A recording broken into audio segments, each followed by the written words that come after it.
ચુડા તાલુકાના જેપર ગામે કૂવામાંથી અજગરનું રેસ્ક્યુ કરવામાં આવ્યું। સુરેન્દ્રનગર જિલ્લાના ચુડા તાલુકાના જેપર ગામે મહેન્દ્રભાઈ પટેલની વાડીએ કૂવામાં અજગર દેખાતા મહેન્દ્રભાઈ દ્વારા જેપર ગામના સરપંચ રાજેશભાઈ પટેલને જાણ કરવામાં આવી હતી। ત્યારે સરપંચ રાજેશભાઈ દ્વારા Chuda range forest officer Vijaysinh ગઢવીને જાણ કરવામાં આવી હતી।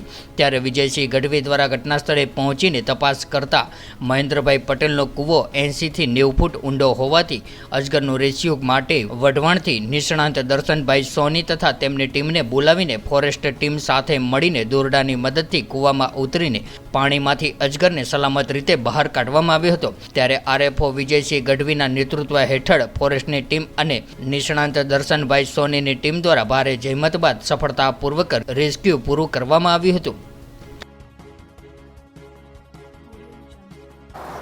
વિજયસિંહજી Gadhvi, range forest officer Chuda. તારીખ 5/8/2024ના રોજ જેપર ગામના સરપંચ શ્રી રાજુભાઈ પટેલે મારો દૂરવાણી યંત્ર પર સંપર્ક કરેલ અને જણાવેલ કે શ્રી પ્રવીણભાઈ પટેલની વાડીમાં કૂવાની અંદર અજગર પડી ગયેલ છે।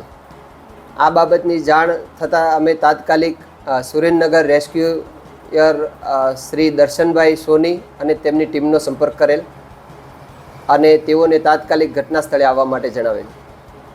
સ્ટાફ સાથે રેસ્ક્યુ ટીમની મદદમાં સાથે રહી અને વાડીમાં તપાસ કરતા અજગર હોવાની વાતને પુષ્ટિ મળેલ। તેથી મહેરબાન નાયબ વન સંરક્ષક શ્રી સામાજિક વનીકરણ સુરેન્દ્રનગરને જાણ કરવામાં આવેલ અને તેઓએ આપેલ માર્ગદર્શન અને સૂચના અનુસાર અમોએ રેસ્ક્યુ ઓપરેશન હાથ ધરેલ।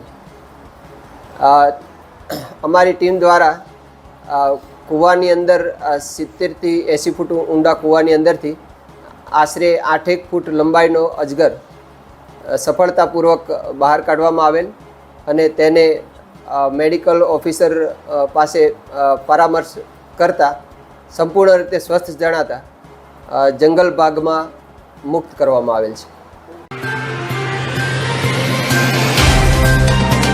तो व्हाट्सएप, ट्विटर, फेसबुक, इंस्टा जहाँ भी आपका अकाउंट है, इसे शेयर बटन के द्वारा वहाँ पर शेयर करें।